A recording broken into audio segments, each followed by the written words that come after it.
여러분 안녕하십니까? 백운기입니다. 김건희 국감이 시작되면서 진실이 하나하나 모습을 드러내고 있습니다. 서울 성동구에 있는 21g이라는 회사, 대통령 관저공사를 했던 업체지요. 최고 보안을 요구하는 대통령실 공사를 보안이라고는 보자도 모르는 회사가 어떻게 하게 됐을까?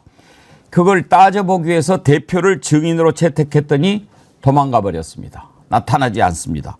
국회가 동행명령장을 발부해서 현장을 찾아갔습니다. 대표를 끌어오지는 못했지만 국민들은 허름한 벽돌집을 볼 수 있었습니다. 이런 업체가 대통령실 공사를 했다고? 액트지오인가요? 동해바다 석유가스 매장 분석을 담당한 회사도 참 초라하기 그지없는 모양새였지요. 어쩌면 이런 데들만 고를까요? 도대체 어떤 힘으로 이런 일들이 일어나게 됐을까요? 진실의 방이 활짝 열리고 있습니다. 생방송 백운계 정치 1번지 출발합니다. 오늘 함께 하실 세 분 패널 소개합니다. 김성환 시사평론가님, 전혜연 민주연구원 부원장님, 언제나 바쁜 안진걸 민생경제연구소장님 나오셨습니다. 어서 오세요. 네, 안녕하세요. 앞에 제가 귤을 놔드렸는데 그 정말 좋은데 방송 중엔 드시지 마세요. 국정감사가 시작이 됐는데 뭐 예상했던 대로 김건희 국감이 되고 있어요. 김성환 평론가님. 네, 맞습니다. 뭐 하루가 다르게 온갖 의혹들이 폭로가 되고 있는 상황이기 때문에 야권에서도 뭐 이른바 김건희 여사와 관련되어 있는 의혹 제기를 안 할 수가 없는 상황이고요. 특히나 이제 국감이라는 게 국회의원이 가지고 있는 가장 큰 권한 중에 하나가 이 일종의 자료를 받는 거잖아요. 그러니까 각 정부와 기관에서 갖고 있는 자료 그리고 관련자들을 출석 요구하는 과정이 있었기 때문에 그런 과정에서 자연스럽게 김건희 여사와 관련되어 있는 의혹이 많이 터져나올 수밖에 없는 거죠. 예, 국감 얘기 오늘 좀 많이 해볼 텐데 그 전에 긴급히 전화 인터뷰를 하나 하려고 합니다. 우리 변희재 미디어워치 대표 지지난주 토요일 결혼식을 올렸죠. 그래가지고 지금 신혼여행을 미국으로 갔는데 미국에서 느닷없이 나 망명할래. 깜짝 놀라가지고 어떻게 됐는지 너무나 궁금해서 한번 현지 연결을 해서 물어보려고 합니다. 저희가 미국 현지에 전화 통화는 한번 했는데 영상 통화는 처음 시도해 봅니다만 잘 됐으면 좋겠어요. 변희재 대표님, 연결 한번 해주세요. 예. 아까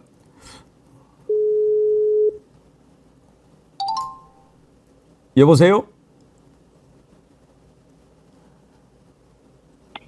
여보세요? 네. 변희재 대표님? 네, 네. 안녕하세요. 네, 안녕하십니까. 잘 들리네요. 예. 잘 들려요? 예, 들립니다. 예. 지금 계신 데가 미국 어디예요? LA입니다. LA의 코리아타운에 들어와 있습니다. 신혼여행을 LA로 가셨어요? 신혼여행은 제가 이 샌프란시스코에 한 일주일 정도 이제 신혼여행을 했고, 예. LA로 들어오는 거는 이제 제가 한국에서 했던 것처럼 이제 한인이 단체들과 함께 이 윤석열 터진 투쟁을 하려고 LA에 들어온 겁니다. 거기 가서도 또 바쁘시네. 신혼여행은 좀 차분하게 즐기시지. LA는 지금 몇 시예요? 예? LA는 지금 몇 시입니까? LA가 지금 저녁 7시입니다. 예. 저녁 7시. 샌프란시스코도 시간 같지요? 예. 그런데 지금 거기 가셔가지고 망명 의사를 밝히셨는데 실제로 망명하실 거예요? 제가 지금 조건부 망명을 걸었는데, 예. 이 재판하는 과정에서 제가 태블릿 조작 관련 이제 이 상수수 재판하는 과정에서 이 증인 증거들을 모조리 철회시키고 그냥 막바로 구속을 하려는 그 시도가 들어와서 이게 또 뭐 단지 저만 그런 게 아니라 거의 동시에 신앙림 위원장이 구속이 되고 지금 뭐 서울의 소리, 뉴스타파, 뉴탐사 엄청난 사람이 들어오잖아요. 이게 1년에 윤석열의 범죄를 파헤치는 언론에 대한 일종의 이제 이 집단적인 탄압이어서 이대로 그냥 감옥에 끌려가면 안 되겠다. 이러면 나 혼자만의 문제가 아니라 이게 지금 그 윤석열을 이 비판한 전체 언론의 문제니까 일단 미국에 와서 제가 이런 탄압을 중단해라. 최소한 정상적인 재판을 할 수 있도록 해달라. 그 조건을 걸고 그게 얘기가 먹히면은 들어갈 거고 뭐 윤석열 하는 대로 뭐 네 마음대로 해봐. 그러면은 저는 미국에 망명 신청을 해서 절차를 밟을 겁니다. 지금 재판이 매우 편파적이고 이상하게 진행되고 있다고 생각하십니까? 아, 이제 잘 안 들려서요. 큰일 났네. 지금 망명을 하시려고 하는 이유가 예. 재판의 공정성이 보장이 안 되기 때문이라는 겁니까?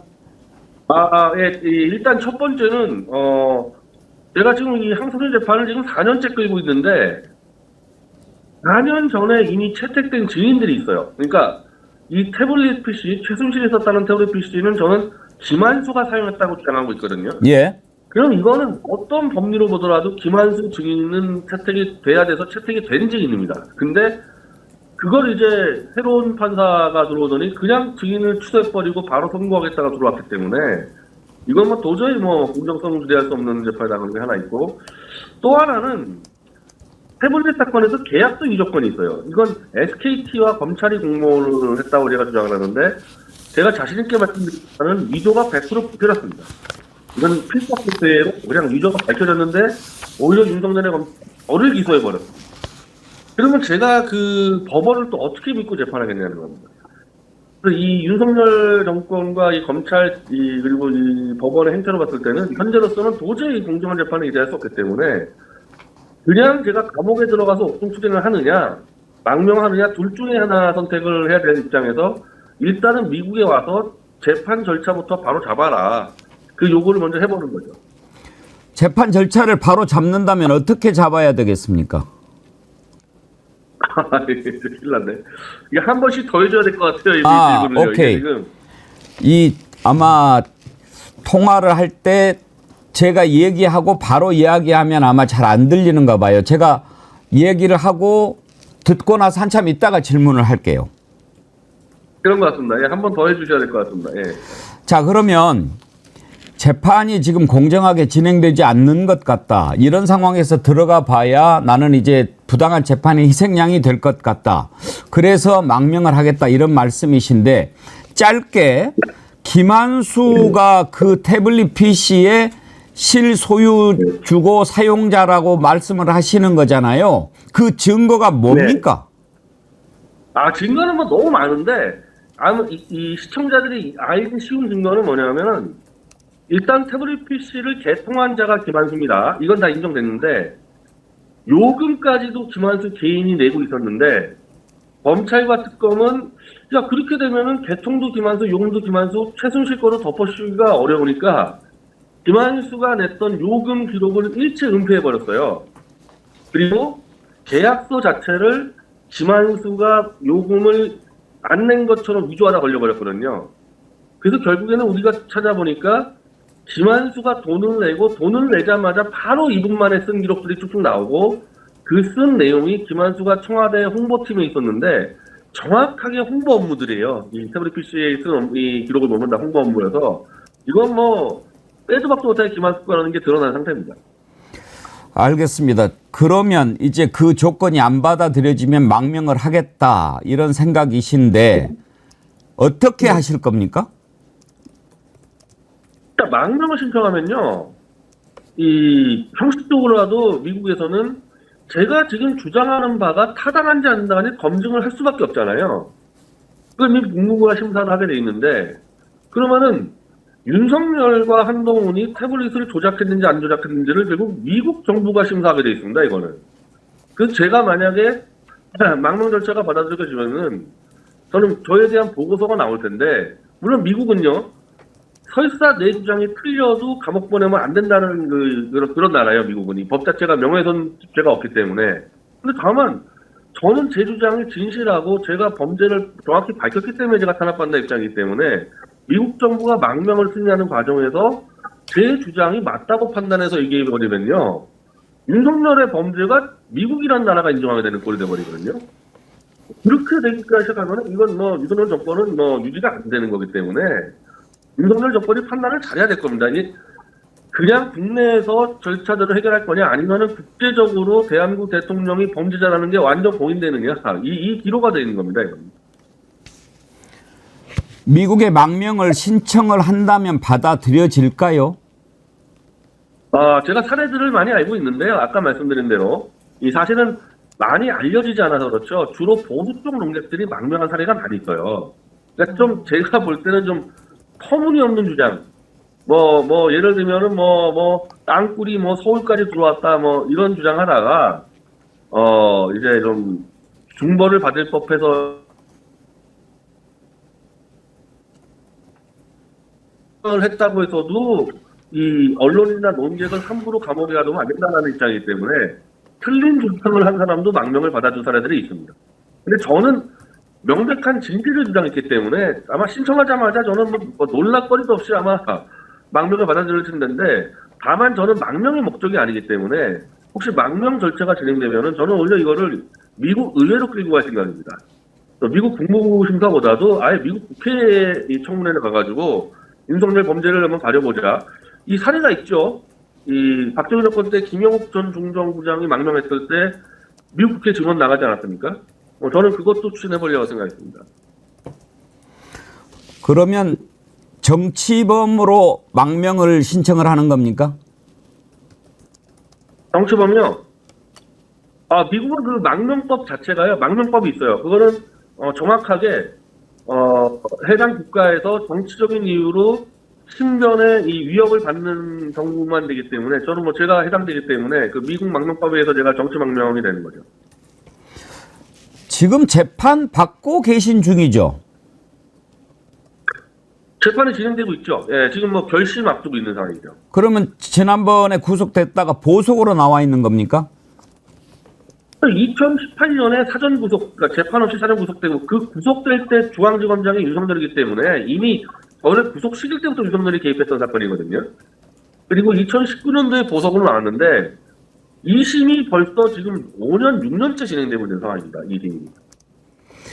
보석으로 풀려 나와 있는데 어떻게 출국 금지가 안 돼 있죠?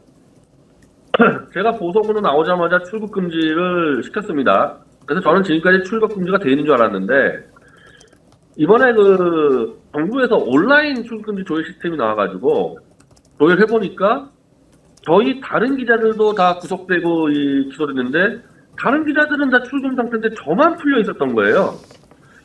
왜 풀렸는지 모릅니다. 풀려 있길래 저는 이 여권을 받고 비자를 받아서 지금 출국한 상태입니다. 그러면은 한국을 떠날 때 출입국 관리소에서 아무런 제지나 이런 게 없었습니까? 잠깐만 기다려 보세요. 확인 좀 해볼게요. 법무부에 그 출국 심사가 있는데 제가 여권 보여주고 주문 신청했을 때 전혀 문제 없이 통과됐습니다. 그랬군요. 알겠습니다. 신혼여행 가셨다고 그래서 잘 갔다가 오시면 뵈려고 그랬는데 또 망명 이런 얘기가 나와서 제가 좀 깜짝 놀랐는데 지금 그러면 그 요구 조건이 받아들여질 가능성은 얼마나 있다고 보세요? 제가 이 연말까지 제가 시한을 잡고 있는데 12월까지 일단 지금 재판부 문제는 윤석열 정권이 아니라 대법원이 결정해야 될 문제인데 대법원에 저희가 징계 신청과 이의 신청을 제가 잔뜩 넣어놨어요. 그래서 이제 미국에 오게 되니까 이 일본 언론하고 제가 미국 언론하고 지금 조만간에 아마 인터뷰들은 이어질 것 같은데 저는 그 정도 되면은 윤석열 정권은 몰라도 대법원은 일정 정도 조치를 취하지 않을까. 그래서 그거 좀 기대를 하고 있고요. 사실 제가 윤석열 정권에 기대하는 건 별로 윤석열 정권 자체가 뭘 어떻게 할 가능성은 별로 없지만은 아까 말씀드린 법원은 가능하지 않을까. 그래서 그런 정도로 공정한 재판 절차가 진행될 수 있으면 연말 안에 들어가서 재판으로 바로 제가 승소를 해서 이길 생각이 있습니다. 망명 얘기를 꺼냈을 때 부인께서는 동의하셨습니까? 원래 제가 출국 금지가 되는 줄 알았고 우리는 신혼여행을 못 간다고 생각했었거든요. 근데 어쨌든 망명이라도 이제 해외여행 가니까 그렇게 나쁘게 생각은 안 했고 이 상황을 너무 잘 알아요. 제 유튜브를 다 보고 있었기 때문에 제가 미국 가서도 충분히 이 망명을 하든 망명 카드를 쓰든 승산 있는 일이다 판단했기 때문에 뭐 저는 반대 없이 같이 왔습니다. 알겠습니다. 일단 뭐 부인께서 뜻을 같이 하고 응원하고 그러는 게 가장 중요하지요. 예. 예. 또 미국에서 유학 생활했기 때문에 지금 이게 미국 생활을 이제 시작했는데 이제 제가 좀 큰 도움을 받고 있습니다. 건강한 모습을 뵈서 그나마 마음이 좀 놓이고요. 아무튼 잘 됐으면 좋겠습니다. 네, 제가 12일에 이번 주 미국 시간 토요일 오후 11시 12일에 이 미주 촛불 행동과 함께 LA 총영사관 앞에서 제가 아까 말씀드린 조건부 망명 선언을 합니다.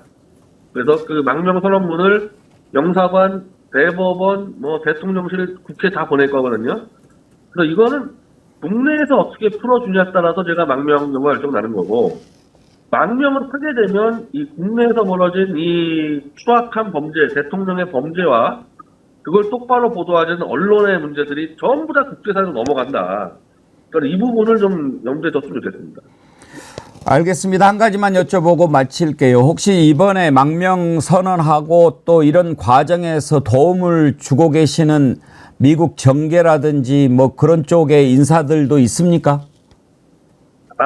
이게 제가 혹시라도 미리 망명 얘기가 나오면 출국 금지를 할 수가 있기 때문에 제가 이거를 아예 논의를 못하고 와서 사실 지금 이 촛불행동 문제도 국내에 있는 촛불행동 팀들이 연결시켜줬기 때문에 미국 정치라고 논의는 사전에 못했고, 다만 저도 일정 정도 미국의 지식인들을 다 알고 있기 때문에 아까 말씀드린 제가 망명을 신청하게 되면 그분들하고 다 만나가지고 이거를 국제적으로 판을 키울 수 있는 네트워크는 제가 갖고 있습니다. 알겠습니다. 건강 잘 챙기세요. 예. 다시 뵐 수 있기를 기대합니다. 예. 네. 토요일 날 이 망명선언을 하면서 이제 이 서울에서의 투쟁을 국제적인 투쟁으로 더 크게 넓혔다고 생각하시면 될 겁니다. 그래서 제가 도망을 온 게 아니라 더 크게 싸워서 빨리 정리하려고 왔다. 그렇게 이해해 주시면 좋겠습니다. 잘 알겠습니다. 아무튼 건강 잘 챙기시고. 예. 네. 빠빠이. 예, 감사합니다. 예. 미국에 신혼여행을 가서 망명 신청을 했다 하는 소식이 들려서 변희재 미디어워치 대표 만나봤습니다. 그러니까 재판이 지금 너무나 불공정하게 진행되는 것 같다. 다 짜놓고 하는 것 같다. 이런 상황에서 내가 뻔히 예상이 되는데 그대로 끌려갈 수는 없지 않느냐. 망명을 신청하겠다. 이런 얘기인데. 안진걸 소장님. 네. 이제 변희재 대표는 좀 특이한 케이스잖아요. 보수 쪽으로 분류가 되잖아요. 보수라고 하고 본인도. 예. 그렇지만 이제 윤석열 탄핵에 있어서는 누구보다도 앞장서고 있고 탄핵에 대해서 목소리를 같이 내고 있는데 안진걸 소장님은 변희재 대표의 이런 움직임에 대해서 어떤 생각을 갖고 계십니까? 예. 먼저 첫 번째는 어쨌든 저희들이 좌우 중도 합작으로 집회도 같이 하고 방송도 같이 했기 때문에 걱정이 되죠. 그래도 뭐 부부가 강건하게 마음 먹고 있으니까 뭐 두 분 뜻이 그렇다면 우리가 이제 존중하고 또 응원을 하고 있는데요. 결정적으로 망명 또는 그 조건 망명을 고민해야 된 계기가 항소심 재판부가 예를 들면 송영길 전 대표, 손혜원 전 의원 또는 임세은 소장, 안진걸 등등이 탄핵은 너무너무 정당했지만 탄핵 과정에서 윤석열 한동훈의 수사에는 문제나 과장, 조작이 많았던 것 같으니 변희 대표의 주장을 귀담아 들어달라. 그리고 명예훼손으로 언론인을 구속까지 시킨 것은 과하지 않느냐. 그런 의견을 냈더니 그 재판부가 아니 송영길, 손혜원, 안진걸 등이 이런 주장을 할 리가 없다. 이거 가짜 아니냐 하면서 그냥 변희 대표의 주장을 일고의 가치도 없는 주장으로 치부하고 그다음에 변희 대표의 주장에 일리가 있는 부분이 있으니까 틀린 부분도 있을 수 있겠죠. 귀담아 달라는 호소로 보낸 사람들도 이런 사람들이 탄핵에 찬성하는데 이런 입장이 있었다고 편견과 선입관을 재판 진행 내내 보여준 겁니다. 그러니까 변희 입장에서는 이건 항소심에서 아예 자기를 법정 구속으로 몰아가고 있다. 그럼 인신이 구속되는 거잖아요. 근데 미국은 아까 말씀하신 것처럼 형법상 명예훼손죄가 없습니다. 민사상의 책임만 이제 무는 거거든요. 그러니까 그렇다면 항소심 재판부나 정치검찰이 자기를 부당하게 구속시키는 거에 맞서서 망명을 하겠다라는 이제 고민에 이르게 된 거죠. 그래서 그런 측면이 이해가 되고요. 그래도 무사하게 한국으로 잘 돌아오시는 계기가 생기면 좋겠다 이렇게 생각하고 있습니다. 그러니까요. 탱자님께서 안진걸 소장님은 태블릿 진실 너무나 잘 알고 계신 분 그러셨는데 태블릿 진실과 관련해서 지금 변희재 대표가 주장하는 내용이 맞다고 생각하십니까? 예, 저는 뭐 그동안 그분이 낸 책을 쭉 저희들도 연구를 했습니다. 그러니까 아마 이제 많은 민주 진보 진영의 시민들이나 정치인들께서는 JTBC 태블릿 보도가 탄핵에 굉장히 동력이 됐는데 그거의 신빙성을 문제제기하는 우려를 하고 계세요. 충분히 이해가 되고요. 저희도 탄핵은 너무나 정당했다. 그리고 탄핵의 사유는 수백 가지가 되고 그리고 지금 생각해도 더 엄벌을 받아 이슈다라고 생각을 합니다. 근데 다만 검찰이 태블릿 PC 1하고 2를 발표했는데 당시 윤석열 한동훈 팀이 장시호가 임의로 제출한 태블릿 PC 2가 있습니다. 그건 법원 판사마저도 장시호의 모든 진술은 믿을 수가 없다. 거짓이다라고 규정할 정도로 장난을 많이 친 것 같고요. 그다음에 이제 이른바 김한수라는 행정관이 개통하는 태블릿 PC 1도 이렇게 검찰의 수사 내용을 보면 문제점이 많습니다. 그래서 저는 애청자들께서 이 문제가 이제 좀 오래됐고 복잡하니까 그냥 넘어가실 수도 있는데 탄핵과 퇴진은 너무나 정당했지만 검찰이 발표한 것 중에 일부 과장 또는 조작이나 장난은 분명히 있었다. 그건 지금이라도 밝혀낼 건 밝혀내야 됩니다. 그런데 그렇다 해서 탄핵이 무효로 되거나 퇴진이 무효로 되는 일은 결코 없습니다. 왜냐하면 탄핵 사유는 차고 넘쳤고 사실 JTBC 보도보다 TV조선 보도가 훨씬 더 강력한 근거가 됐죠. 탄핵에서. 그렇죠. 지금 돌아보면 전혜원 원장님, 네. 이제 태블릿 PC가 탄핵의 트리거 역할을 하기는 했습니다만 지금 이렇게 진행되고 있는 또 나타나는 것들을 보면 윤석열, 한동훈 정말 정직하게 수사하고 증거에 입각해서 수사를 하고 그런 검사들이었을까 궁금하긴 해요. 권력을 쫓아가는 전형적인 정치 검사다. 이렇게 평가를 받을 수밖에 없습니다. 대표적으로 윤석열 대통령은 검찰총장 시절에 본인이 굉장히 정의의 사도인 것처럼 나서서 결국은 대선 후보가 되고 대통령이 됐지만 대통령 당선돼서 어떻게 됐어요? 박근혜 전 대통령, 박근혜 씨 집으로까지 찾아가가지고 전 그 말 잊을 수가 없습니다. 면목 없다. 면목 없다 뭐예요? 수사에서 죄송해요 이 말입니까? 그리고 한동훈 전 지금 대표가 하는 행동도 마찬가지지 않습니까? 그래서 저는 정말 이런 정치검사 출신들의 행태가 지금 만천하에 드러나고 있는 것이 박근혜 전 대통령에 대한 수사와 그 이후에 이렇게 옷을 갈아입으며 왔다 갔다 하는 윤석열 대통령과 한동훈 대표의 모습이 가장 대표적인 거라고 생각이 들고요. 또 하나 있지 않습니까? 윤석열 정부에서 검찰이 최근에 보여주는 행태도 마찬가지입니다. 그래서 요즘 국민들 사이에서 윤석열과 이 한동훈 두 브라더스가 남긴 교훈이 하나 있는데 절대로 정치검사 출신들은 믿으면 안 되고 정치를 시키면 안 된다라는 교훈을 남겼다. 그게 윤석열 정부에서 그나마 남긴 유산이다라는 말이 나오고 있습니다. 네. 변희재 대표의 망명 신청 어떻게 생각을 해야 될까요? 우리 애청자님들도 뭐 의견이 좀 갈리네요. 그런데 윤석열, 한동훈 결국은 이제 변희재라는 한 사람을 이렇게 이제 몰고 간 인물이 되지 않았습니까? 진실이 어디에 있는지 이제 밝혀지는 날이 분명히 오겠습니다만은 어찌됐든 윤석열과 한동훈의 검찰 시절부터 보여줬던 행태 재벌은 걔 못 준다 그런 말이 생각이 나는 요즘입니다. 지금 세상을 뒤흔들고 있는 명태균, 김대남 이 두 사람들의 얘기를 들어보면 정말 어디 가서도 그 버릇을 버리지 못하는구나. 어제 서울의 소리가 김대남 녹취 또 방송을 했지요. 거기 보면 어떻게 해서든지 한동훈을 대표로 만들지 않기 위해서 발악을 하는 모습을 볼 수가 있습니다. 그 이유가 뭐겠습니까? 그게 바로 그 버릇을 버리지 못한 것 아니겠습니까? 이 내용부터 한번 다뤄보죠. 형님. 그래. 어디 일본 갔다 잘 갔... 나는 잘 갔다 왔고, 니는 수사를 잘 받았냐?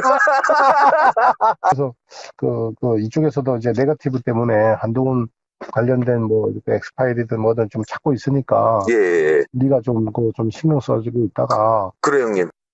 그러니까 네가 네. 그거를 쫙, 뭔가 정리해가지고. 예. 하나의 리포트 형태로. 네. 싹 만들어놨나 봐. 한동훈이 뭐 조금 정리가 좀 됐나? 예, 정리 월요일쯤이면 다 완성시키겠습니다, 선배님. 그래. 이제 그런 생각은 들어요. 그러니까 제가 지난번에 이명수 기자랑 이렇게 봉지욱 기자 인터뷰하고 기자란 무엇인가 언론이란 무엇인가를 좀 생각해보는 계기가 됐다고 말씀을 드렸지 않습니까? 저거 자체로 놓고 보면 언론인이 해서는 안 될 일이죠. 그러니까 함께 불법적인 일을 도모한 거니까. 그런데 어떻게 보면 바로 거기에 대해서 그래서는 안 된다. 뭐 절대 그러면은 할 수 없다라고 생각하는 선이 있었다면 저런 녹취가 나올 수는 없었을 거예요. 그러니까 저런 모습을 보여줬기 때문에 아, 이 친구는 내 동지구나. 뭐 그런 생각이 있으니까 이제 김대남이 이런 얘기 저런 얘기 다 하지 않았겠습니까? 우리가 그 윤리라든지 또 언론 윤리 이런 부분을 떠나서 이제 저 본질적인 면만 한번 놓고 들여다 본다면 그 부분에 주목을 해야 될 것 같습니다. 이쪽에서도 네거티브를 준비한다. 그러니까 너 좀 갖고 있는 자료 좀 있으면 내놔봐라. 이렇게 얘기를 주고받지 않습니까? 김성환 평론가님, 이쪽에서도 그 말이 걸려요. 그러니까 조직적으로 움직였다고 하는 의혹이 제일 큰 거잖아요. 예. 대통령실이 어느 정도 관여됐느냐. 관여가 됐다고 하면 지금 한동훈 대표가 얘기하는 거 있는 것처럼 김대남이라는 사람의 그 뒷 배경이 있었다는 얘기가 되는 거잖아요. 그럼 노골적으로 대통령실에서 총선이나 아니면 전당대회 때 개입을 했다고밖에 볼 수가 없기 때문에 이거는 사실 한동훈 대표도 용서가 안 되는 것이기도 하고 이거 불법적인 행위라고밖에 볼 수가 없는 거잖아요. 그래서 굉장히 위험한 얘기들을 지금 주고받은 건데요. 전 두 사람이 사투리를 써가면서 저렇게 얘기하는 거 보면서 굉장히 웃겼어요. 왜냐하면 저도 강원도 출신이거든요. 어느 쪽 사람들이 어떻게 친하게 얘기하는지가 너무 뻔히 보여가지고 그러니까 이게 지금 얘기하는 것처럼 김대남 씨가 뭐라 그럴까요? 자기 허언으로 얘기했다고 보기가 어렵다는 거예요. 굉장히 친밀한 관계에서 아주 편안하게 얘기를 했다고 할 수 있거든요. 근데 이게 만약에 일종의 공작이었든 어떻게 보면 좌파 언론을 활용하기 위한 나름의 전략이었든 간에 지금 말하는 내용으로 보면 뒤에 대통령실에서 조직적으로 뭔가 개입하고 있었을 가능성이 있다고 하는 거예요. 이게 앞서 제가 말씀드렸던 것처럼 굉장히 위험하다고 하는 거거든요. 이렇게 되어버리면 그 뒤에 배경이 누구냐? 그럼 결국 한동훈 죽이기 위해서 대통령실에서 본격적으로 움직였던 거다. 그러니까 전당대회 때 공식적으로는 개입 안 하는 것 같았지만 실제로 뒤로는 보수단체를 활용했다고 볼 여지가 있다 이런 거고요. 또 제가 하나 의심스럽게 생각하는 거는 김대남이라는 사람이 사회수석실에 있으면서 외곽단체를 관리했다고 하잖아요. 특히 이제 그 인수위 시절에도 지금 얘기가 나오는 게 대통령 팬클럽 관리 몫으로 들어갔다는 거거든요. 그러니까 원래 역할이 저런 거였던 거예요. 그러니까 보수단체를 통해서 야권을 고발 사주한다거나 이런 역할에 일정 부분 개입이 됐다고 하면 대통령실에서 저 정도 역할을 제대로 할 만한 사람이 없었을 거다.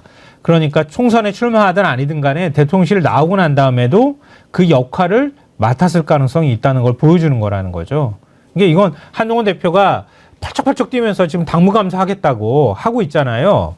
그러니까 감찰하겠다고 나서는 이유가 바로 그런 배경들을 일정 부분 의심하고 있기 때문이다. 이렇게 볼 수 있을 것 같아요. 지금 뭐 이제 감찰을 넘어서 사법 처리까지 얘기를 하고 있는데 한동훈 대표가 지금 이제 김대남 얘기를 듣고 물론 기분은 나쁘겠죠. 그런데 이제 이쪽에서는 야, 그거 우리 스스로 지금 죽는 길이야. 이렇게 말리고 있는데 단순히 기분이 나빠서 그러는 것 같습니까? 아니면 또 다른 그림을 그리면서 접근하고 있는 것 같습니까? 전혜연 원장님 보시고. 저는 이제 한동훈 대표가 코너에 몰리니까 김대남 전 행정관의 이 녹취록이 터진 것을 오히려 옳다구나. 이번 기회에 내가 아주 청와대를 반격할 거리를 잡았다. 이렇게 생각하고 있는 거가 아닐까 생각이 듭니다. 그래서 제가 지금 보니까 하나는 본인이 지고 있는 패를 이제 김건희 특검 때 본인이 어떤 스탠스를 취할 것인가에 대해서 고민을 하는 것 같은데요. 어쨌든 외적으로 나오는 이제 메시지를 보니까 오락가락합니다. 처음에는 뭐 김건희 특검에 의해서 반대한다는 식으로 얘기를 했다가 또 뭔가 물러나지 않겠다고 했다가 지금 왔다 갔다 하는 거고 그 패를 하나 이제 지금 윤석열 대통령과 김건희 여사한테 선택을 해라 이런 것 같고요. 두 번째가 김대남 씨를 파헤쳐가지고 청와대와 특히 김건희 여사가 뒤에 있었다면 내가 이걸 밝히겠다라는 두 가지 패를 쓸 것 같은데 검사 출신이잖아요. 제가 보기에 한동훈 대표도 김건희 여사와 오간 문자 메시지를 캡처하거나 갖고 있다고 봅니다. 저는. 그래서 그런 부분을 활용해서 청와대를 좀 협박한 게 아닌가 저는 생각이 드는데 이번 사건의 사실 본질은 공천 개입, 당무 개입이 불법적으로 조직적으로 이루어진 게 아닌가. 그리고 그 뒤에 청와대가 있는 것이 아닌가, 특히 김건희 여사가 개입된 거가 아닌가라는 의심이거든요. 그래서 저는 이거는 한동훈에게 유리한가 아니면 윤석열 대통령에게 유리한가 떠나서 실체는 반드시 밝혀져야 된다 이렇게 생각을 하고요. 개인적으로 그 왜 정치 깡패들 나오는 영화를 보는 것 같아서 참 기분이 묘합니다. 예. 정치 깡패들이 하는 게 그런 거잖아요. 상대방의 약점 수집해가지고 치고 그리고 새로 규합하고 패거리 만들고 지금 윤석열 대통령과 한동훈 대표 사이에 보이는 모습이 딱 그 수준이라는 생각이 듭니다. 나중에 영화 나오겠어요. 이명수 기자가 주인공으로 예. 김건희랑 어떻게 통화를 하게 됐고 김대남이랑 어떻게 통화를 했고 김건희 친척은 어떻게 만나요. 그 전 과정이 그리고 그것을 윤석열 김건희 권력 세력이 그걸 못하게 막 막고 구속시키려고 하고 막 손해배상 청구하고 그 과정이 기가 막힌데 아무튼 안진걸 저는 배우가 요즘 영화에 관심이 많아요. 예예예 저기 연말 연초에 초원 영화에 예. 악역으로 데뷔를 했습니다. 예, 쑥스럽습니다. 저는 이대로 가면 한동훈 대표는 쫓겨나는 거거든요. 보궐선거 참패하자마자 안팎에서 엄청나게 흔들어서 너 아웃이야 이렇게 하지 않겠어요? 한동훈 입장에서는 선거가 이번에 좋은 결과 나올 리가 없고 지금 뭐 지지율 20% 안팎인데 그리고 이대로 쫓겨나는데 보니까 이 김대남 사건을 보니까 이거 용산이 딱 걸린 거죠. 그래서 이걸로 용산이 나를 못 쫓아나게 하는 반격이 지금 기회로 삼고 있어요. 근데 김건희랑 윤석열이 한동훈의 약점이나 잘못을 너무 많이 알고 있기 때문에 한동훈이 그 스탠스가 오락가락하고 오버했다가 과소했다가 이렇게 왔다 갔다 하는 그런 상황인 거죠. 갈피를 못 잡고 있는 겁니다. 좌파 의원들 다 모여봐야 아직도 뭐 20명도 안 되는 상황이고 그러니까요. 뭐 전에 회식을 했다고 하지만.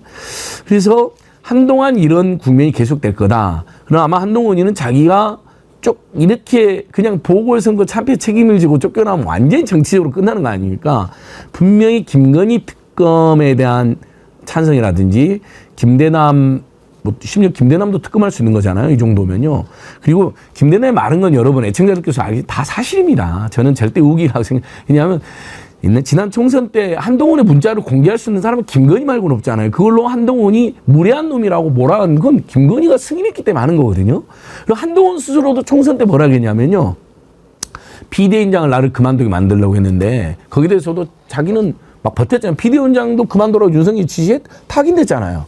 심지어는 당대표 선거 때 이런 말도 합니다. 지난 당대표 선거 때도 용산에서 부당하게 개입했는데 이번에도 그런다라는 이야기를 합니다. 지난 당대표 선거가 불법이라는 이야기를 한동훈 입으로 해버린 겁니다. 근데 지난 당대표 선거 보면 안철수를 무너뜨리기 위해서 대통령실 직원들이 직접 카톡방 전화를 하고 카톡방에 글을 올렸습니다. 그러니까 행정관들이나 비서관들이요. 그거 보면 김대남이 말한 거 저거 실행했죠. 실행 안 했을 리가 없습니다. 다만 한동훈을 당대표로 몰아내는데 그러니까 당대표를 못되게 하는데 실패한 거죠. 온희룡 나경원한테 올인했는데 그게 안 된 거죠. 그래서 지금 어정쩡한 상태인데 윤석열 김건희는 다시 한번 한동훈을 내쫓으려고 한다. 지금 상황이 딱 보시면 이럴 것 같습니다. 네, 저는 그런 생각이 들어요. 지난주에 조선일보 정우상 논설위원이 칼럼을 썼어요. 이게 조폭에 비유하는 칼럼을 썼더라고요. 그러니까 보스하고 보스 애인과 그 밑에 일종의 뭐 부하가 보스 애인의 잘못된 부분들을 이거 영화 스토리인데요. 영화 스토리를 인용하면서 얘기를 한 거예요. 그러니까 보스 애인을 보호해 주려고 했다가 보스한테 일종의 찍혀가지고 넌 나를 배신했어. 이러면서 일종의 이제 그 처벌을 당하는 이런 얘기를 이제 비유했던 게 갑자기 떠오르는데요. 그러니까 저는 그런 생각이 들어요. 계속 의심을 받았던 거죠. 너 그 김건희 여사 관련돼 있는 얘기 그만두라고 그러니까 그 일종의 이제 특검을 받아야 된다는 식의 얘기를 할 때 보스가 직접 부른 거예요. 너 이제 그만둬. 너 잘못했어. 그러면서 계속 뭐라고 한 거예요. 뭐라고 했는데 이건 보스한테 직접 들은 질책이잖아요. 질책인데 그 한동훈이라는 사람이 느끼기에는 그래도 보스가 날 진짜 죽이려고 하는 건 아닌 것 같다. 이런 생각을 했을 가능성이 있거든요. 근데 지금 김대남이나 이런 녹취록을 보니까 진짜 나를 죽이려고 했구나. 이런 거에 대한 배신감을 느끼고 있는 건 아닐까. 진짜 나를 행동으로서 죽이려고 했구나. 나를 그냥 잘못했다고 잠깐 서운한 마음에 너 자식 그만둬 이렇게 얘기하는 수준이 아니라 진짜 저거 어디다가 완전 죽여서 그러니까 매장시키려고 했구나라는 거를 깨닫고 있는 것 아닐까. 배신에 치돌고 있다는 생각을 그 하는 것 영화 같아요. 달콤한 인생이잖아요. 거기서 보스가 그러잖아요. 이병헌이한테 너는 내게 모욕감을 줬어. 근데 김건희가 지금 실제로 그렇게 이야기하는 거잖아요. 윤석열 김건희가 너는 내게 모욕감을 줬어. 너는 틈만 나면 김건희 특검법이라든지 마려왕 또 하나라든지 우리를 건드렸어. 넌 죽어야 돼. 이 형국 그 영화하고 딱 맞아요. 지금 형국이. 그러니까 지금 한동훈이란 사람은 윤 대통령하고 이제 완전히 등을 이제는 돌렸다. 그러니까 그 이전까지는 윤 대통령이 한동훈을 이렇게 쪼거나 김건희 여사가 한동훈을 통해 가지고 뭔가 자기 의사를 전달하는 수준이었다고 하면은 한동훈도 이제는 완전히 돌아서고 있는 단계다. 이제 나를 치려고 하니 내 부하들도 다 모으고 원내당협위원장도 모으고 친한계도 모아가지고 나도 이제 세력 싸움으로 하면서 내 조직을 만들어서 보스랑 내가 맞짱 떠보겠다 이런 행동을 하고 있는 것 같아요. 제가 볼 때는. 정어리 절찬님 모집중님이 영화 제목 주셨네요. 건희에게 걸면 걸린다. 그나저나 김대남은 참 그 망고땡 그 감사 자리 참 내려놓기 얼마나 아까웠을까요? 혓바닥 잘못 놀린 죄가 크지요. 그런데 혓바닥 잘못 놀린 죄가 큰 게 아니고요. 그 전에 그런 자리에 가서는 안 될 사람이었다. 저는 생각합니다. 가서는 안 될 사람이 지금 얼마나 많이 가 있습니까? 돼서는 안 될 사람이 돼 있으니까 그런 거지요. 어제 서울의 소리가 공개한 녹취 가운데 하나를 더 들어보지요. 한번 용산 보도할 거 있습니까? 이명수 기자의 질문에 김 전 비서관은 그가 파악하고 있던 대통령실의 소식을 전했습니다. 보수 자체를 지난번에 총선 때도 막 불러제치가지고 숙여주고 또 전당대회 한다고 또 불러제치고 또 인심이 작동해서 또 하는 거 아니냐 이렇게 하면 실적으로 이걸 지금 하고 있습니다. 몰래 못하고 몰래 하고 있다. 몰래 하고 그러니까 그거 터지게 깜짝 놀랐어요. 이제 다시 부르기 시작한다. 보수 그러니까 또 당대표에 개입하는 것 같아. 30년 들어갔다. 30년. 그러니까 거기서 떠버리 30년을 딱 올린다고요? 지금 한동훈 욕하는 애들이 거의 들어갔다 왔다는 생각하면 되겠네요. 그런 식으로 보입니다. 그렇죠. 들어갔다 온 단체가 어디예요? 미래를 준비하는 미래를 준비하는 자, 이제 총선 앞두고 보수단체들이 왔다 갔다 했다. 만약에 그렇다면 이건 정말 큰 범죄입니다. 총선 개입 아닙니까? 그걸 보수단체를 이용을 해서요. 당시에 시민사회 수석이 정광삼 수석이었습니다. 정광삼 수석에게 확인을 했더니 이렇게 답변을 합니다. 들어보시죠. 아니, 대통령실에서 그 시민사회 단체 초대한 적 없나요? 따로 없는데요. 최근에 한 라고 미래를 준비한 그 시민단체 그 회원들 그분들이 날 찾아오겠다 그래서 날 찾아오겠다 그래서 그럼 그러시라고 했어요. 아직 오진 않았고 일절 부른 적이 없습니다. 그리고 그때는 제가 수석이었어요. 그렇죠. 그때 당시에 지침이 뭐였었냐면 예. 비서실장님 지침이 예. 웨이트앤시였어요. 총선은 아니고 아마 전당대회 때 한동훈 개입 관련인 것 같습니다. 그러니까 보수단체를 이용해서 어떻게 해서든지 한동훈을 떨어뜨리자 하는 차원이었던 것 같은데 이건 이제 또 당무 개입이 되는 거죠. 그렇죠. 근데 이게요. 용산 대통령실이라든가 용산에 있는 사람들은 국민들을 위해서 일하는 게 아니라 지금 김건희 여사의 눈치를 보면서 소위 김건희 여사한테 찍힌 사람들을 제거하는 작업을 하는 것 아니냐라는 의심을 충분히 사고 있죠. 한마디로 김건희 여사에게 찍힌 한동훈은 절대 당대표가 못 되게 하기 위해서 굉장히 조직적으로 움직인 것이 아닌가라는 의심이 일 수밖에 없습니다. 저는 제가 이제 그 녹취를 굉장히 꼼꼼히 들어봤는데 김대남 씨의 반론을 보면 내가 사적으로 뭐 하소연한 내용을 공작했다는 식으로 얘기를 하거든요. 그런데 이 지금 어떻게 되냐면은 6월 17일 날 이명수 기자하고 통화를 했어요. 네거티브 때문에 한동훈 관련된 엑스파일이든 뭐든 좀 찾고 있다. 그 다음에 4일에 또 통화를 했어요. 자료가 잘 됐냐? 완전히 이제 마음이 급한 거죠. 같은 달 25일에는 마포에 이명수 기자 만나러 왔습니다. 이게 그냥 하소연한 거예요? 이게 그냥 단독 행동입니까? 그리고 단독 행동해가지고 자기가 당대표 후보도 아닌데 무슨 영화를 누리자고. 이거는 분명히 윗선에게 잘 보이기 위한 혹은 윗선에게 뭔가 지시를 받고 움직였다는 의심을 충분히 살 수 있는 부분이고요. 참고로 제가 이제 이명수 기자 만났을 때 물어봤을 때 2부까지만 하겠다고 했었어요. 예. 근데 3부까지 나온 이유가 자꾸 김대남 씨가 무슨 자기한테 공작했다는 식으로 하고 청와대에서 무슨 망상이라는 식으로 여권에서 반발이 나오니까 진실을 밝힐 수밖에 없다. 그래서 이 모든 과정을 어제도 공개하게 된 그렇게 겁니다. 얘기를 하더라고요. 원래 2탄으로 끝내려고 했는데 이제 뭐 살아나기 위해서 막 이런저런 얘기하는 거죠. 아까 전혜연 원장님 얘기하셨듯이 김대남이 이건 다 나 당 대표를 무너뜨리게 한 공작처럼 비유한 거다. 개인적인 사적으로 주고받은 얘기인데 그렇게 변명을 하더라고요. KBS하고 인터뷰했던 내용인가요? 들어보시죠. 심려를 끼쳐서 송구한 말씀을 다시 한번 드리고 또 죄송하다 말씀드립니다. 당대표를 무너뜨리기 위한 무슨 공작인 것처럼 이렇게 비화돼가지고 자기 쪽으로 와서 영웅이 되라 이렇게 얘기를 하더라고요. 탄핵의 영웅으로 만들어서 나를 KBS가 또 저런 인터뷰는 또 예쁘게 잘 해줬군요. 예. 고생이 많네. 김건희와 윤석열을 비호하기 위해서 김대남을 다시 이렇게 출연시켰는데 저는 아까 한동훈을 무너뜨리는 공작 전당대회 때 제가 계속 사실이라고 이야기하는 게 제가 저 즈음에 국민의힘 당사 여의도 있지 않습니까? 갑자기 어느 순간 한동훈 반대 데모도 엄청 왔어요. 그전에는 한동훈 지지 세력들만 있었거든요. 근데 제가 정확히 기억이 나는 거예요. 유튜브들도 갑자기 어느 시점에 한동훈에 대한 공격이 확 늘었어요. 극우 유튜브들이. 그리고 국민의당 당사 앞에 진짜 매일처럼 한동훈 물러나라는 데모도 왔어요. 극우 단체들. 야, 이상하다. 저 사람들이 보통 오도받고 움직이는데 무슨 오도 있었구나. 그때 저희가 그렇게 분석을 하는 방송도 하고 그랬어요.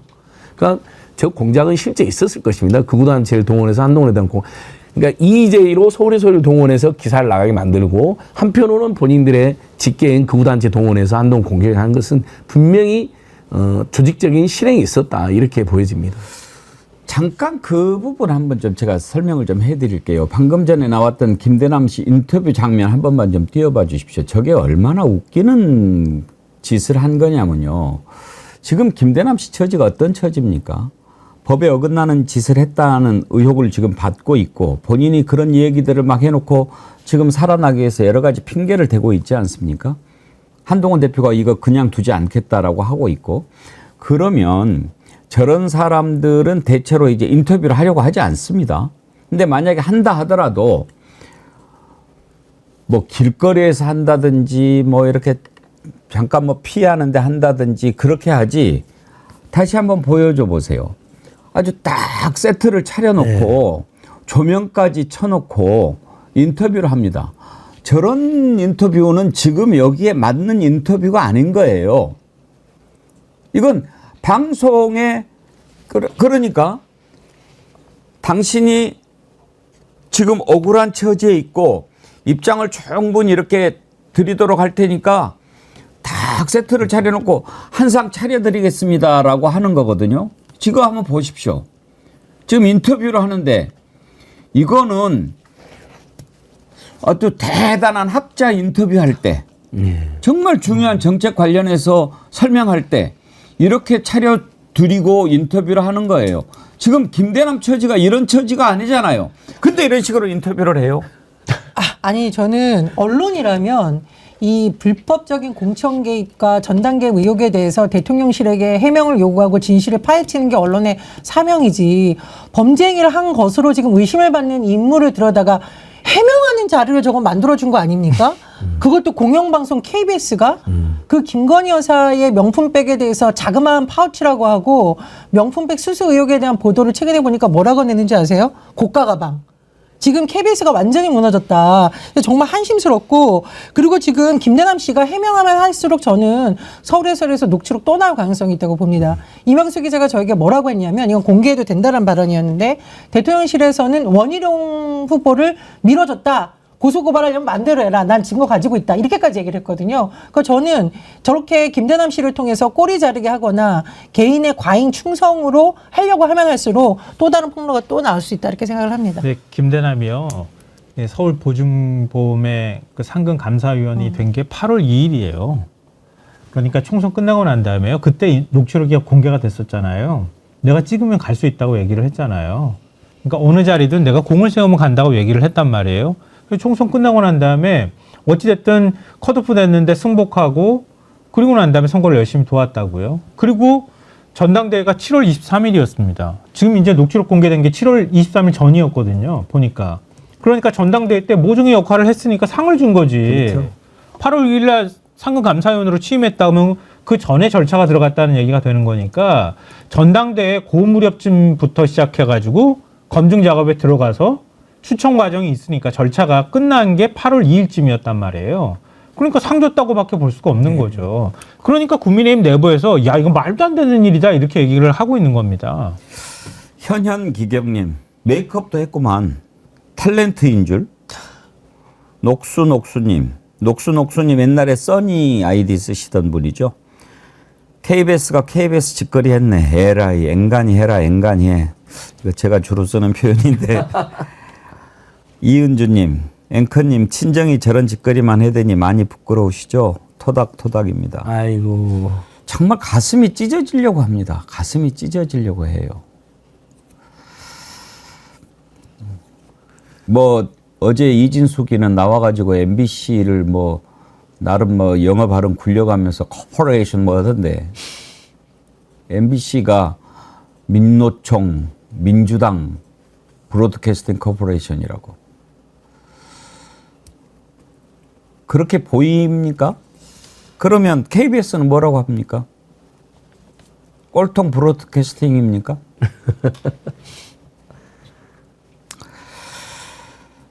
정말 이 정권의 죄가 너무나 큽니다. 국민이 그래도 믿고 의지해야 할 곳이 어딘가에 하나쯤은 있어야 되지 않습니까? 검찰을 믿기 힘들다면 공수처라도. 그리고 감사원을 믿을 수 없다면 권익이라도. 종편을 믿을 수 없다면 공영방송이라도. 뭔가는 하나 믿을 구석을 남겨둬야 사람들이 숨쉬고 살잖아요. 이 자식들은 도대체 이 나라를 도대체 어디까지 망치겠다고 마음을 먹은 겁니까?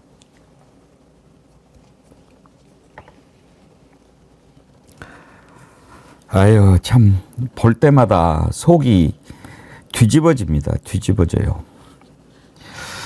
어제 국감 가운데 몇 부분 한번 살펴보려고 하는데요. 이제 단연 이진숙이 나온 방통위원회 이 부분이 좀 관심을 모았죠. 이진숙 안 나왔어요. 탄핵돼서 직무 정지 중이니까 본인 나갈 수 없다. 불출석 사유서 제출했는데 그래? 너 그러면 동행명령장 발부한다? 그러니까 오후 3시쯤에 기어 나왔어요.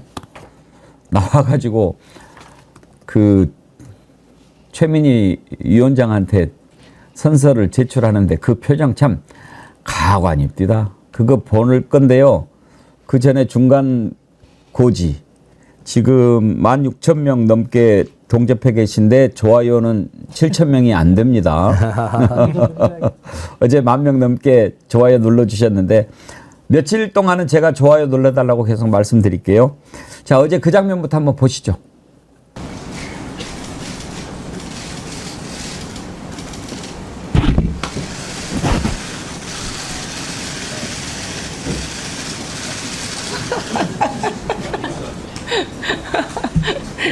증인들께서는 자리에 앉아주시기 바랍니다.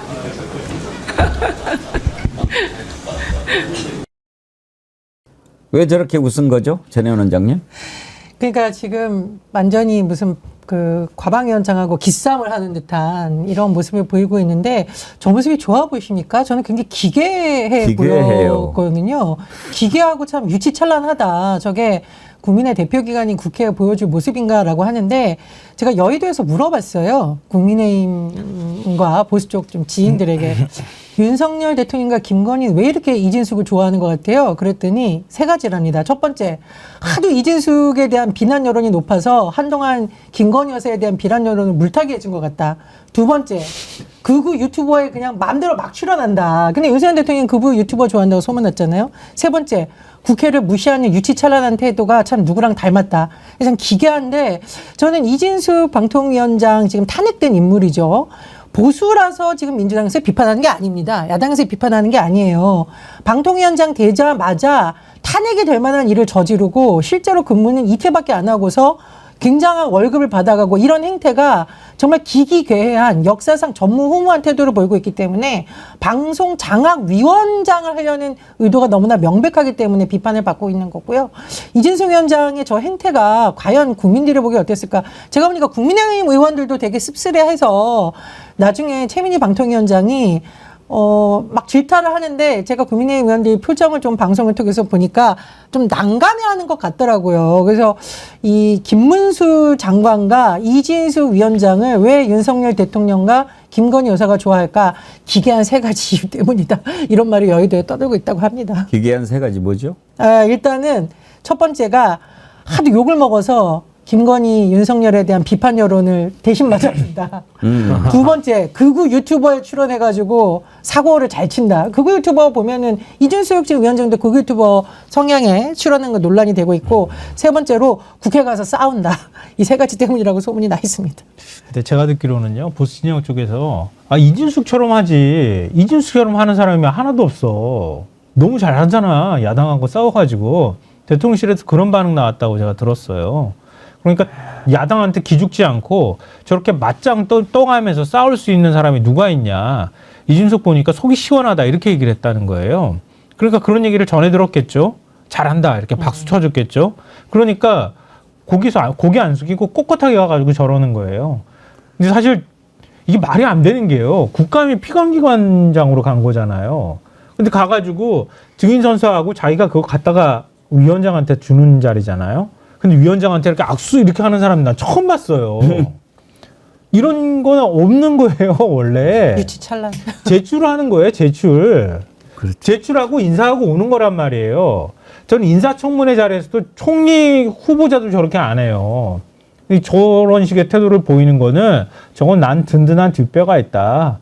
대통령도 좋아하고 대통령실에서 나 좋아해. 나 이렇게 해도 괜찮아. 이렇게 하니까 오히려 더 좋아한다고 칭찬 듣는 사람이야 라는 걸 보여주는 과시적 행동에 가깝다 저는 그렇게 생각해요. 블랙 사바스님, 문수와 진숙이는 연구 대상임. 정말 그래요. 참. 좀 기괴하죠. 그런데 탄핵으로 직무 정지가 돼 있어서 못 나온다는 사람이 또 보수 유튜브에는 출연해가지고 또 막 이런저런 얘기를 하니 국회에서 동행명령 발부 안 하겠습니까? 그래서 동행명령장을 발부하려고 했지요. 겁나서 나오기는 했는데 그 유튜브에 나와서 했던 얘기를 한번 좀 들어보십시오. 압권이 마이크 끄세요였죠.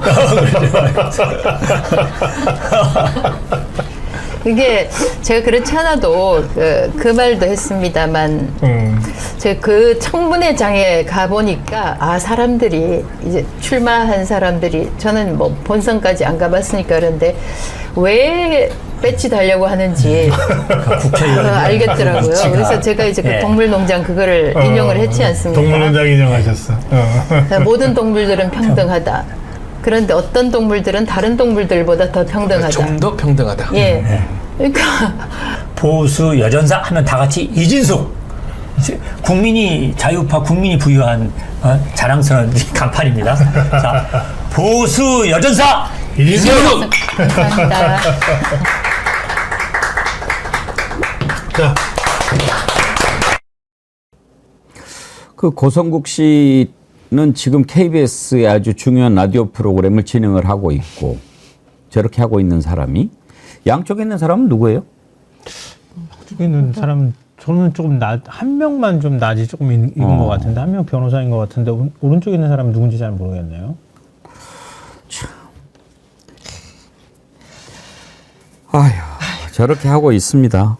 아니 근데 뭐 그 이준석 대표도 지적을 했지만요. 과거에 대통령도 탄핵 때문에 직무정지가 되잖아요. 그러면은 자숙하거나 아니면 외부에 거의 모습을 드러내지 않았다 이렇게 지적을 하더라고요. 근데 이 사람은 방통위원장인데 지금 탄핵 소추가 돼가지고 직무가 정지된 사람인데 보수 유튜버 막 출연해가지고 거기서 막 국회의원들을 저런 식으로 얘기하고 이게 말이 되는 얘기인지 잘 모르겠어요. 자기가 가지고 지금 자기가 자기 어깨에 짊어지고 가야 할 방송통신위원회 눈에 보이질 않는 거예요. 그냥 나는 진짜 거기서 얘기하는 것처럼 보수 여전사로 난 싸우러 온 거야. 이런 식의 태도를 갖고 있는 거예요. 근데 방통위법 보면은 방통위원장은 그렇게 하지 말라고 돼 있는 자리거든요. 방통위원장은 정치적 중립성을 지키도록 돼 있고 대통령실이나 이런 근무 경력이 대통령실 인수위에 들어가도 안 되는 자리란 말이에요. 거기는. 엄격하게 정치적으로 독립적인 결정을 해야 되는 자리이고 그리고 합의제 기구의 위원장으로 돼 있는 자리란 말이에요. 그런데 합의제 기구의 위원장이라는 사람이 돌아다니면서 막 저렇게 보수 유튜브에 출연해가지고 저런 식으로 얘기를 해버리면은 그러면 우리나라 방통위는 어떻게 되는 겁니까? 그냥 보수판으로 방송을 보수판으로 만들겠다는 얘기를 공개적으로 얘기하는 거나 다름이 없어요. 그러니까 애초부터 자격이 없는 사람인 겁니다, 저게. 사실 뭐 보수 유튜브도 아니죠. 저분들이 하는 행태를 보면 완전 극우 극단주의자들이거든요. 거기서 어쨌든 탄핵돼서 자숙을 해야 될 사람이 월급은 두 달간 2,700만 원이나 받았다는데 우리 국민들은 지금 25만 원이라도 도와달라 그래도 그렇게 철저히 외면당하고 짓밟히고 있는데 거부권 지역화표 좀 늘려달라는데 그것도 다 짓밟히고 거부권 당하고 방금 우리 민주노총에서도 노동자 농민들이 윤석열 퇴진 국민투표한다고 못 살겠다고 정말 그냥 그 민주주의가 파괴돼서 못 사는 정도가 아니라 민생 경제가 파탄나서 못 살겠다고 이렇게 울부짖는데 투표를 하나요? 아웃보트라는 outbot.kr에 들어가면 누구나 찬반 투표를 할 수 있습니다. outbot.kr 굉장히 쉽습니다. 예. 뭐 민주노총 검색에도 나옵니다. 지금 아까 언론 방금 제가 요 기자회견 왔는데 기자들도 많이 왔습니다. 언론사 관심도 많더라고요. 그래서 사람들은 지금 굉장히 절박하고 절실하고 괴로운데 탄핵당한 자가 그 유튜브에 나가가지고 와 건배도 하고 보수 여전사 이진수 화이팅도 하고 국회의원 조롱하고 이게 윤석열 김건희가 뒤에서 힘을 실으니까 저러는 거죠. 만약 윤석열 김건희가 조금이라도 눈치를 줬으면 절대 저럴 리가 없는 거죠. 아니, 그 이진숙 방통위원장이 자격이 없다라는 게 본인이 임명되자마자 뭐 했어요? MBC 그 대주주인 박문진 이사 임명했는데 효력 정지 결정이 법원에서 났습니다. 즉 업무적으로도 위법한 행동을 했다라는 것이 법원이 내린 판단의 해석이면 본인이 먼저 물러나야 돼요. 근데 능력이 없다라는 건 이미 판명이 났고 그게 윤석열 대통령과 김건희 여사에게 보고가 됐겠죠. 이 사람이 어떻게 MBC를 해보려고 했는데 법원에 의해서 이게 저지가 당했습니다. 저는 더 오버하는 것 같아요. 방통위원장으로서 일을 잘할 생각을 하는 게 아니라 김건희 여사가 또 윤석열 대통령이 극우 유튜버 좋아한다고 소문났으니까 대통령님 저 나가서 이렇게 하고 있어요라는 걸 보여주려고 한마디로 세금으로 월급 받아서 지금 뭐 하는 짓입니까? 국회 나와서 저렇게 기괴한 행동하는 게 윤석열 대통령과 김건희에 대해서야 냉소와 조롱을 불러일으키지. 예. 야, 방통위원장이 정말 방통의 독립과 중립성을 위해서 일한다고 보겠습니까? 이게 자격 미달인 사람들이 어떻게 이렇게 중요한 자리에 가 있는지 그것도 윤석열 정권에서 일어난 희한한 일입니다. 저는 이진숙이 계속 MBC를 민노총 브로드캐스팅 방송에 이렇게 하는데 이건 정말 한번 사실 꼭 바로잡고 싶더라고요. MBC의 언론노조 MBC 본부의 직원들과 조합원들이 많은 건 사실이고 소속은 언론노조를 통해서 민주노총까지 소속되어 있는 건 맞지만 우리 미디어 오늘 기자 출신이신 우리 김성환 편 너무 잘 알다시피 민주노총 노조 중에 민주노총의 행사나 집회에 거의 안 오는 데가 방송사 노조들입니다. 왜냐하면 본인들 방송의 현업의 종사원이라고 민주노총 집회 행사 같은 데 따를 수가 없어요. 그리고 방송은 완전히 독립적 독자만 민주노총도 전혀 개입이 안 되고 개입도 안 할 뿐만 아니라 개입해도 말도 듣지 않아요. 그냥 방송이라는 고도의 전문적 영역 또 독립적 영역, 중립적 영역 때문에 민주노총 방송이라는 건 팩트 자체가 완전히 틀렸어요. 그냥 이분들이 굳이 따지면 소속은 언론노조를 통해서 민주노총 전체 조합원 중에 한 명인 건 맞지만 민주노총은 아무 상관이 없는 방송 제작 시스템을 갖고 있거든요. 근데 그걸 알면 이준석 그걸 모를 리가 없거든요. 그냥 딱지를 붙이는 거죠. 민노총에 대한 일반 국민들의 중도적 국민들의 이미지가 안 좋은 걸 악용해가지고 굉장히 비열한 짓입니다. 광수 생각님이 차라리 국민투표하는 게 빠를 수도 있겠네요. 그런 걸 주셨는데 아주 참 신박한 아이디어 네. 같습니다. 하나만 더 보지요. 어제 이거 한 번만 보여드릴게요. 그러니까 이제 더 참지 이상, 말고 참여하자. 예, 국민들이 더 이상 참지 말고 참여하자. 예. outvote.kr 예. 누구나 쉽게 하실 수 있더라고요. 알겠습니다. 어제 그 상임위 국감에서 또 민영삼 광고진흥공사죠. 광고방송진흥공사 사장이 나왔는데 여기는 또 어떻게 갔는지도 이거 나중에 다 밝혀져야 될 것 같아요. 김대남도 그렇고요. 그런데 또 거기에서 부적절한 얘기를 해서 도마에 올랐어요. 들어보시죠. 네. 여기 무슨 자리입니까? 국정감사 자리입니다. 국정감사 자리에 와서 네. 이준석 위원이 우습게 보여요? 국회의원이 우습게 보여요? 그렇게 생각하지 않습니다. 그런데 왜 그런 태도를 하십니까? 제 태도가 어때서 그렇습니까? 지금도 똑같습니다. 지금도 네. 그 경험이 없으셔서 그러세요? 예, 물론 그렇습니다. 그런 측면도 있을 수 있겠죠. 잠깐만요.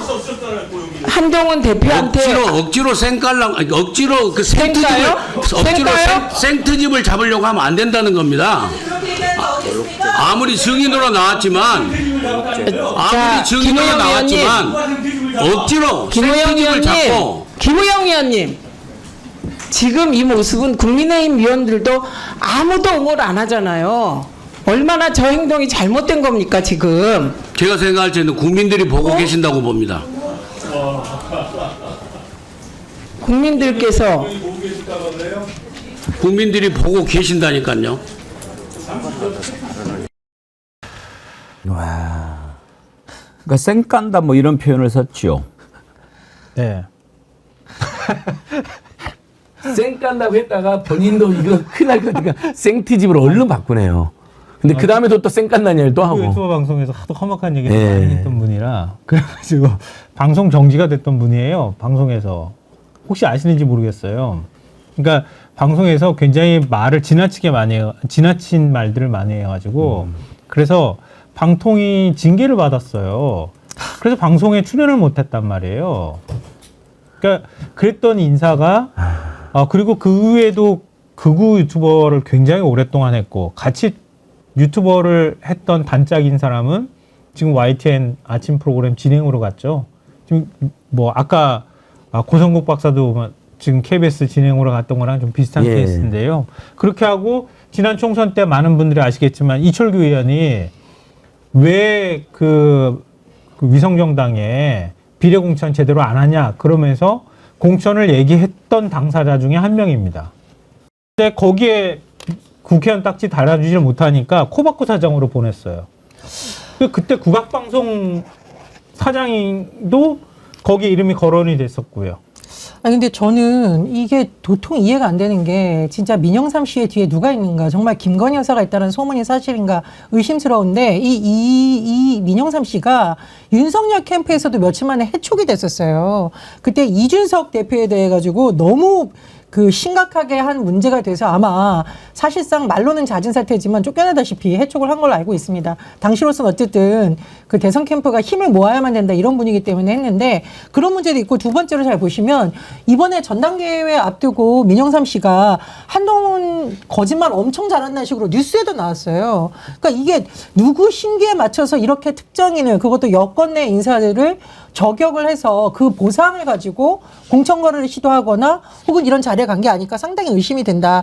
그 코바코 사장이라는 자리가 굉장히 막중한 임무 여러 가지 규모가 굉장히 크거든요. 어쩌면 골라도 꼭 이런 다른 사람들만 예. 고르는지 말이죠. 예. 아, 정말. 오늘 여기까지 하도록 하겠습니다.